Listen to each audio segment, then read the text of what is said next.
Well, I think all risks, you have to think about them on the paradigm of risk.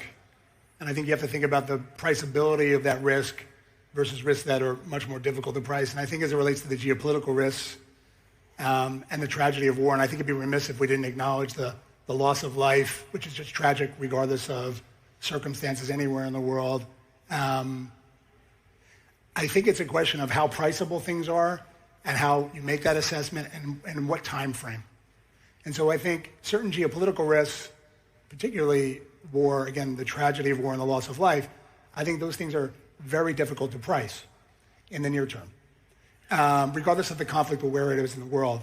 And I think you have to incorporate that into your risk assessment. And I think if your appetite for risk is high, I think you can incorporate it in one way. If your appetite for risk is low, then I think being much more liquid and prepared for more uncertain outcomes, as Ken just said, nonlinear risks, you have to be prepared for those.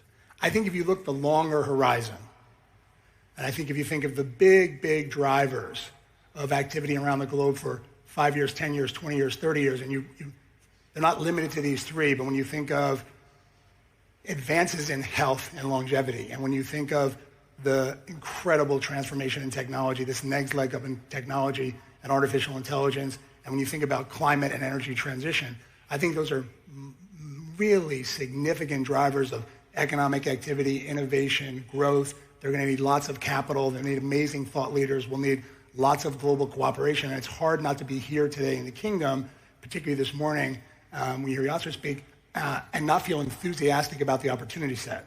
And so when I think longer term, look, I'm like all of us here, a big proponent and believer in humanity. I think the long term you can feel very optimistic about. Short run, I think at any given time you have to make your own risk assessment.